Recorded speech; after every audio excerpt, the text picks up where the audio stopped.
আসসালামু আলাইকুম। সবাইকে শুভেচ্ছা জানিয়ে সিজেএম স্কুলের চতুর্থ শ্রেণীর ক্ষুদে শিক্ষার্থীদের অনলাইন ক্লাসে আমন্ত্রণ জানাচ্ছি। প্রিয় শিক্ষার্থীরা, তোমরা নিশ্চয়ই ভালো আছো, আমিও ভালো আছি। দীর্ঘদিন স্কুল বন্ধ, লেখাপড়া হয়েছে? হয়নি, তাই না? স্কুল বন্ধ তো লেখাপড়াও বন্ধ, ঠিক না? এটা ঠিক না। লেখাপড়া আমরা বন্ধ করব না, সারাদিন খেলবো, দুষ্টামি করব, যাই করি, কিছুটা সময় আমরা কি করব? লেখাপড়া করব, ঠিক আছে? তো আমার প্রিয় ছোট্ট শিক্ষার্থীরা, আজ আমরা করব চতুর্থ শ্রেণীর গণিত, অধ্যায় 5, অনুশীলনী 5.3। তো আমার প্রিয় শিক্ষার্থীরা, তোমরা এবার তোমাদের অঙ্ক বই, খাতা, কলম নিয়ে পড়ার টেবিলে বসে পড়ো। ঠিক আমার সাথে সাথে সব কিছু করবে, কেমন? এখন তোমরা তোমাদের অঙ্ক বই, খাতা, কলম নিয়ে বসেছো? আমরা আজকে নতুন অঙ্ক করব, তবে তার আগে একটা কথা জিজ্ঞেস করি তোমাদের। আমরা আগে যোগ, বিয়োগ, গুণ, ভাগ সব করেছি, তাই না? এগুলো আমরা জানি। এখন মনে আছে? মনে তো থাকার কথা, তাই না? আমরা সেই 1 থেকে যোগ বিয়োগ করে আসছি, তারপরে গুণ ভাগ শিখছি, তাই না? মনে থাকার অবশ্যই কথা। এখন যোগ মনে আছে, যোগ করলে কি হয়? যোগ করা মানে একত্র করা, একত্র করলে কি হয়? বাড়ে। আর বিয়োগ করলে কমে যায়। গুণ ভাগ কিভাবে করে মনে আছে? গুণ ভাগ করতে হয়, নামতা জানতে হয়। নামতা জানলে আমরা অবশ্যই গুণ ভাগ পারবো। এখন সবার নামতা মনে আছে? অবশ্য 9-এর নামতা পর্যন্ত পারলে প্রত্যেকটা অঙ্ক পারবে। আর যদি ভুলে যেয়ে থাকো, এই যে এখন বন্ধ আছে, আমরা কি করব? এই যে অনলাইন ক্লাসগুলো দেখবো, খাতায় লিখবো, ফাঁকে ফাঁকে নামতাগুলো একবার শিখে নিব, ঠিক আছে? এখন আসো আমরা নতুন কিছু অঙ্ক করি। আমরা এই যে বন্ধের আগে এই যে যোগ বিয়োগ গুণ ভাগ করলাম, গাণিতিক বাক্যের অঙ্ক করলাম, ঠিক আছে? এখন এই যে আমরা যোগ বিয়োগ গুণ ভাগ এই 4টা সমস্যা আছে, এই ধরনের অঙ্ক করব। একটা প্রশ্নে হয়তো যোগ গুণ থাকবে, বা বিয়োগ ভাগ থাকবে, বা যোগ বিয়োগ গুণ ভাগ সব ধরনের সমস্যা নিয়ে যে প্রশ্ন থাকবে, এই ধরনের অঙ্ক করব, ঠিক আছে? একটা প্রশ্নে, ভালো করে বুঝো না, একটা প্রশ্নে যোগ বিয়োগ গুণ ভাগ বিভিন্ন ধরনের সমস্যা থাকবে, সেই ধরনের প্রশ্নের অঙ্কগুলো আজকে করব। এখন খাতা বই নাও, তোমাদের বইয়ের 65 পৃষ্ঠা, 65 পৃষ্ঠার 4 নম্বর অঙ্কটা, 4 নম্বর অঙ্কটা আমরা করব। দেখো 4 নম্বর প্রশ্নটা আমরা আগে একটু পড়ি। রূপা ও মনির কাছে একসাথে 875 টাকা রয়েছে। মনির কাছে রূপার চেয়ে 125 টাকা বেশি রয়েছে। মনি আর রূপা প্রত্যেকের কাছে কত টাকা আছে? বুঝতে পারছো প্রশ্নটা? এখানে কয়জন? রূপা আর মনি কজন? দুজন। দুজনের কত টাকা আছে? 875 টাকা। একসাথে মানে কি? একত্রে, একত্রে আছে 875 টাকা। বলছে মনির কাছে, মনির রূপার চেয়ে 125 টাকা বেশি, তার মানে মনির টাকা কি বেশি? কার থেকে? রূপার থেকে। এখন দুজনের টাকা বাহির করতে বলছে। তো এখন আমরা কি করব? রূপা আর মনি কয়জন? দুজনের মোট টাকাটা দেওয়া আছে, তাই না? এখন বেশি কার আছে? মনির। মনির বলছে 125 টাকা বেশি আছে। এখন দেখো দুজনের মোট টাকা থেকে বেশি বলতে পারে, কমই বলুক, প্রশ্নে যেরকমই থাকে, বেশি বলুক কম বলুক, ওই বেশি বা কমটা যদি আমরা বাদ দিয়ে দিই, মানে কি বিয়োগ করে ফেলি, এই যে ওদের দুজনের মোট টাকা থেকে যদি বেশি টাকাটা বাদ দিয়ে দিই, তাহলে দুজনের টাকার পরিমাণটা কি হয়? সমান হয়। বুঝতে পারছো? দুজনের টাকার পরিমাণ যদি সমান হয়, তারপর আমরা এখানে কার টাকা কম? রূপার টাকা। রূপার টাকাটা আগে বাহির করব, তারপরে মনির টাকাটা বাহির করব, ঠিক আছে? এখন তোমরা আমার সাথে সাথে শুরু করো, লিখতে থাকো। লিখো, কি লিখবো আমরা? 4 নম্বর অঙ্কটা দেখো, কি লিখবো? রূপা ও মনির একসাথে রয়েছে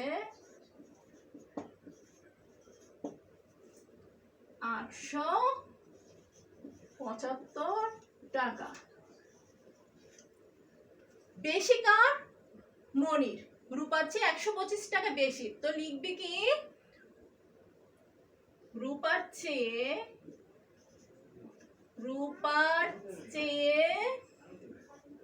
লিখে ফেলো সুন্দর করে, মনির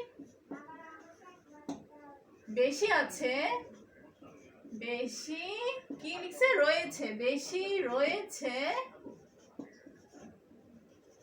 রূপার চেয়ে মনির বেশি রয়েছে কত টাকা? একটার নিচে একটা লিখবো 125 টাকা। ঠিক আছে, এখন আমি তোমাদেরকে বলছিলাম বাড়তিটা যদি আমরা যে বেশি আছে, বেশি বলতে পারে কম ও যাইটাই বলুক, আমরা কি করব বাদ দিয়ে দেব। বাদ দিলে দুজনের টাকার পরিমাণ সমান পাবো। সুতরাং রূপা ও মনির সমানভাবে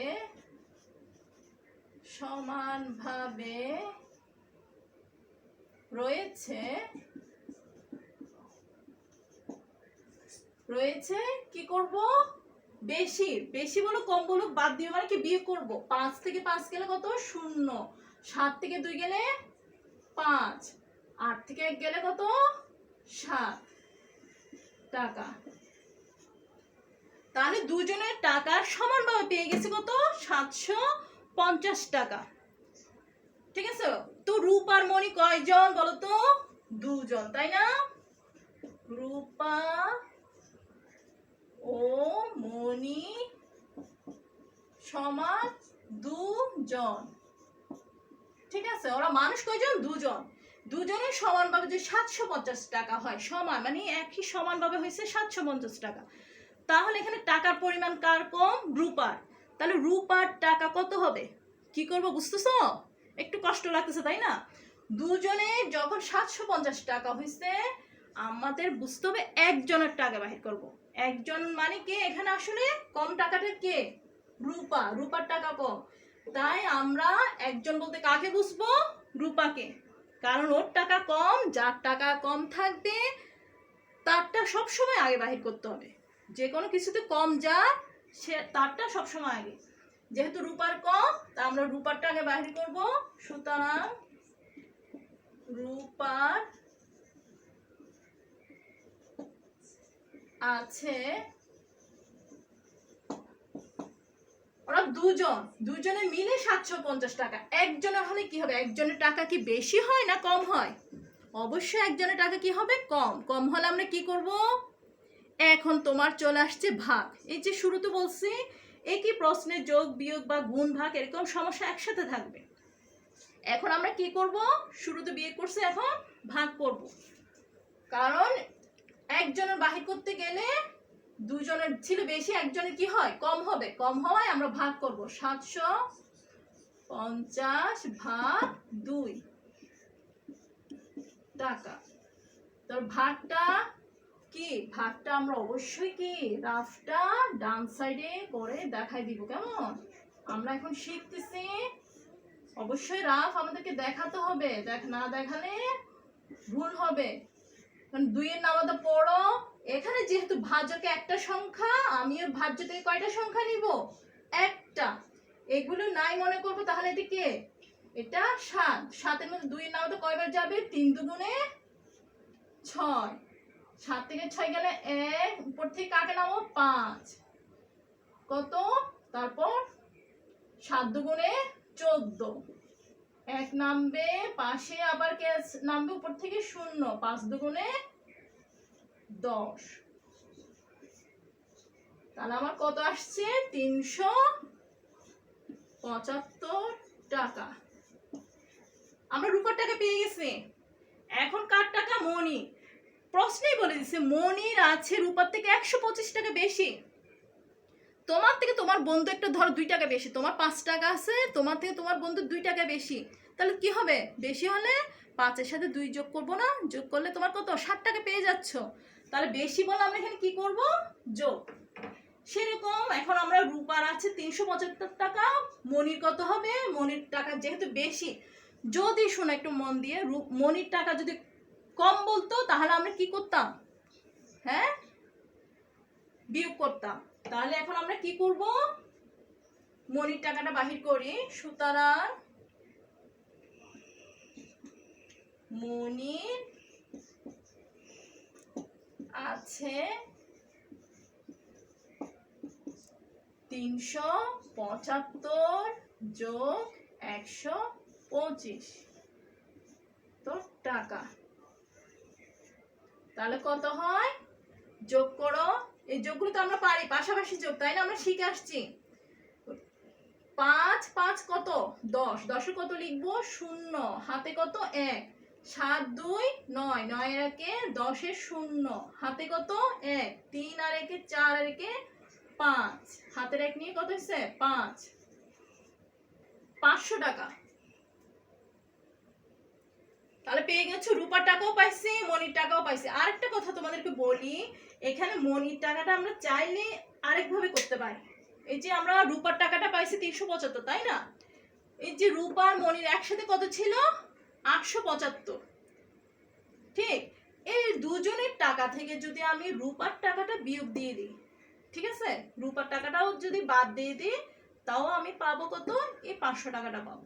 এই দুইজনের মোট টাকা থেকে যদি একজনের টাকা বাদ দিয়ে দিই, তাহলে আরেকজনের টাকা পাই না। সেরকম 875 থেকে যদি তুমি 375ও বিয়োগ করো, তখনও পাবা 500 টাকা।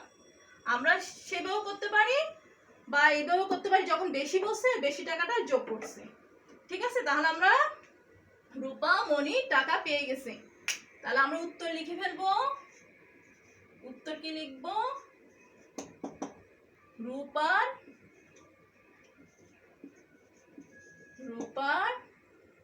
375 টাকা আর মনির 500 টাকা। এই বুঝতে পারছো তো তোমরা, হ্যাঁ। এই ধরেন এই যে এরকম প্রশ্ন এখন পাবো আমরা, এই একটা অঙ্কের মধ্যে যোগ বিয়োগ গুণ ভাগ বিভিন্ন ধরনের সমস্যা থাকবে। তাহলে বোঝা গেছে দুজনের টাকা যখন দেওয়া ছিল, আমাদের মোট টাকাটা থেকে আমরা রূপার থেকে কে মনির টাকাটা বেশি বলছে, বেশি বলায় বেশি বলতে পারে, তোমাকে আগে বলছি বেশি বলতে পারে, কমও বলুক, তারপর আমরা সবসময় কি করব, শুরুতে কম বা বেশি যাই বলুক, শুরুতে সবসময় বিয়োগ করে ফেলবো। বিয়োগ করলে আমরা কি পাবো, দুজনের টাকার পরিমাণটা সমানভাবে পাবো, ঠিক আছে। এখন বিয়োগ করার পর আমরা 750 টাকা পাইছি, আর রূপার মনি কয়জন, দুজন। তাহলে যেহেতু রূপার টাকাটা কম, যার টাকা কম থাকবে তাকে সবসময় শুরুতে লিখবা। তাহলে কম রূপার হওয়ায় সুতরাং রূপার টাকা আছে, রূপার টাকাটাকে আমরা ভাগ করে পেয়ে গেছি 375 টাকা। এরপর মনির টাকা বেশি হয়, মনির টাকাটা আমরা কি করছি, রূপার যে টাকাটা ছিল, কারণ রূপার থেকে মনির টাকা বেশি বলছে, রূপার টাকা যখন 375, রূপার থেকে বেশি 125 টাকা, তাই রূপার টাকার সাথে 125 যোগ করে 500 টাকাটা পাইছি। বুঝতে পারছো এখন, এই অঙ্কটা খাতায় তুলে ফেলে উত্তর লিখো। এখন আমরা 5 নাম্বার একটা অঙ্ক আছে, ওটা করব, ঠিক আছে। আমি 5 নাম্বারে যাচ্ছি, তোমরা 5 নাম্বার শুরু করো।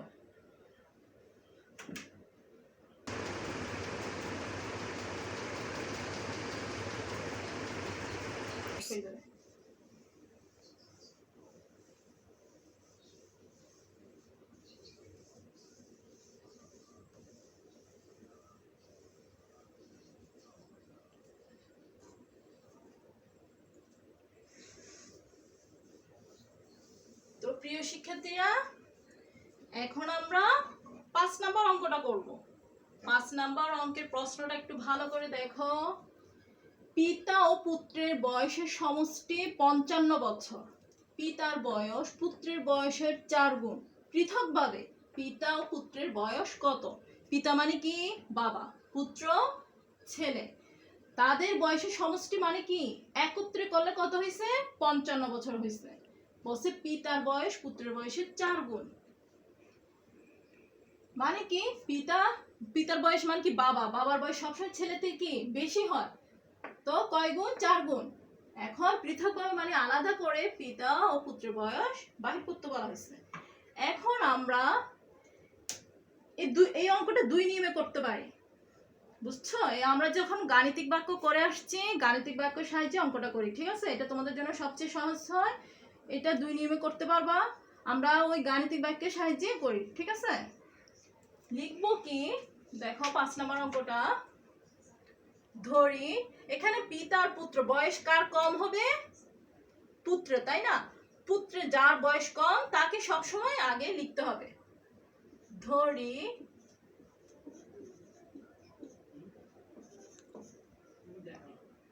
পুত্রের বয়স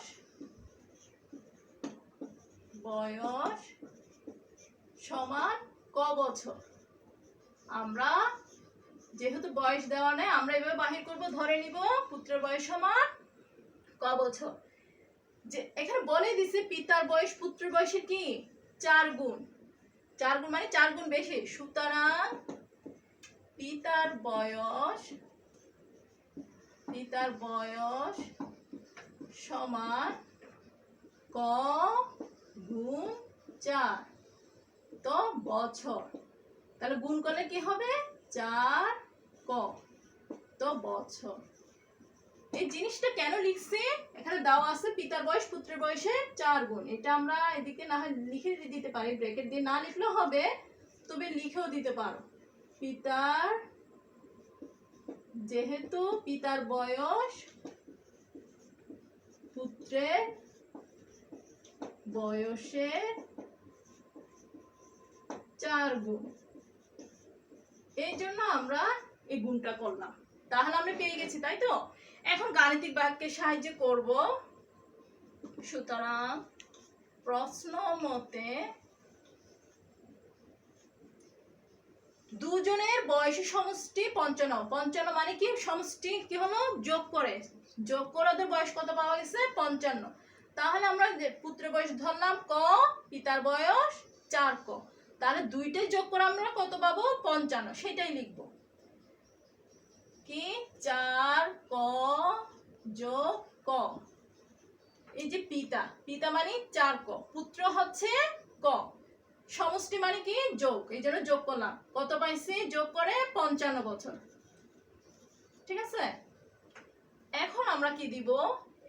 এখানে আমরা এই যে পরের লাইনে অঙ্ক করার সময় আমরা সমান চিহ্ন দিই। এখানে সমান দিব কারণ এখানে একটা সমান চিহ্ন আছে। এখানে আমরা কি দিব? বা 4টা কর সাথে আরেকটা ক নিলে কয়টা ক হয়? 5টা ক। 5 ক সমান কত? 55। বা ক সমান কি হবে? এখানে 5 আর ক কি হিসেবে আছে? গুণ হিসেবে। তো একটা সমান চিহ্ন এদিকে আনলে কি করব? ভাগ করব। গুণ থাকলে গুণের বিপরীত, সমান চিহ্নের এদিক থেকে এদিকে গেলে চিহ্ন পরিবর্তন হয়। তাহলে এটা কি হবে? ভাগ। এটা গুণ থাকা এদিকে এসে ভাগ হয়ে গেছে। তাহলে ভাগ করে কত পেলাম? ক সমান কত? এই যে 55, আমরা 5-এর নামাতে, এটা আমরা তুমি দেখতে পারো 55 কে কত দিয়ে ভাগ করছে? 5 দিয়ে। 5 একে 5, আবার 5 নামলে 5 একে 5, তাহলে কত পাইছে? 11 বছর। 11, তাই না? এখন বছর লিখবো না কারণ আমার এখানে ক আছে। কখন লিখবো? এই যে ক মানে কি? পুত্রের বয়স। ক হচ্ছে কি? পুত্রের বয়স। সুতরাং পুত্রের বয়স সমান 11 বছর, ঠিক আছে? পুত্রের বয়স পেয়ে গেছি। এখন হচ্ছে পিতার বয়স কত? 4 ক। সুতরাং পিতার বয়স সমান 4 ক। ক মানে কত? 11, তাই না? 11 গুণ 4 বছর। 4 11 44, তাই না? নামাটা মনে আছে তো? 44 বছর। তাহলে পুত্রের বয়সে পেয়ে গেছি, পিতার বয়সে পেয়ে গেছি। আমাদেরকে প্রশ্ন বলছে কি? পিতা আর পুত্রের বয়স বাহির করতে। তাহলে পুত্রের বয়স কত? উত্তর লিখো। পুত্রের বয়স 11 বছর আর পিতার বয়স কত? 44 বছর। বুঝতে পারছো? এই ধরনের সামনে আরো হয়তো সমস্যা পাবা, আমাদেরকে চিন্তা করতে হবে কিভাবে কি করব। 44 বছর, ঠিক আছে? তাহলে অঙ্কটা বুঝতে পারছো তো? সমষ্টি বলাই যোগ, তাহলে আমরা ধরে নিছি দুইজনের বয়স কত, পুত্রের ক পিতার 4 ক, যোগ করে 55, ঠিক আছে? তাহলে যোগ করে কত পাইছি, 4 ক আর ক 5 ক সমান 55। এখানে গুণ হিসেবে আছে, এটা সমান চিহ্নের এদিকে আসে, এটা ভাগ হয়েছে 5 11 55। তাহলে পুত্রের বয়স 11 বছর, পিতার বয়স কত পাইছি, গুণ করার পর 44 বছর, ঠিক আছে? এখন আপনারা একই 65 পৃষ্ঠায় অঙ্ক বাড়ির কাজ করবেন। বাড়ির কাজ করবে, আমি 5 নাম্বার করে দিছি, তোমরা 65 পৃষ্ঠারে এই চ্যাপ্টারের এই পৃষ্ঠার 6 7 9 করবে, ঠিক আছে? এই দুইটা অঙ্ক করবে, আমি বন্ধের পর খাতাগুলো দেখবো, তাহলে বুঝতে পারছো তো অঙ্ক? তাহলে এখন আমরা আগে যোগ বিয়োগ গুণ ভাগ আলাদাভাবে করছি, এখন একই প্রশ্নের মধ্যে বিভিন্ন রকমের সমস্যা থাকবে, একসাথে 2টা বা 3টা সমস্যা থাকতে পারবে, এগুলো বারবার করলে বুঝতে পারবে কিভাবে করছি আমরা। তো প্রিয় শিক্ষার্থীরা, যে অনলাইন ক্লাস দেখে খাতা এগুলো সুন্দরভাবে করো, যদি বুঝতে সমস্যা হয় আবার করো, ঠিক আছে? যতবার করবা তুমি ততবার ভালো বুঝবা, কেমন? আর বাসায় থাকো, বাইর হইও না, দুষ্টামি করবা না, নিরাপদে থাকো, টিচারদের কথা মন দিয়ে শোনো, লক্ষ্মী ছেলে মেয়ের মতো লেখাপড়া করে যাও। অনলাইন ক্লাসগুলো দেখবে, প্রতিদিন যা হয় তা থেকে শিখবে, খাতায় লিখবে, তোমারই উপকার হবে। প্রিয় অভিভাবক, এই বন্ধে বাচ্চাদেরকেও দেখবেন, তাদের খেলাধুলার ফাঁকে ফাঁকে যাতে পড়ালেখা হয়, ক্লাসগুলো যাতে ঠিকমতো পায়, একটু বুঝতে পারে, কিভাবে ক্লাসগুলো নিবে, কীভাবে খাতায় লিখবে, তার সব কিছু একটু গুছিয়ে দিবেন, কারণ ওরা ছোট, বুঝতে পারে না, একটু গুছিয়ে দিবেন, তাহলে ওরা সব করতে পারবে। আপনি সাহায্য করলে আমাদেরই উপকার হবে, বাচ্চার উপকার হবে।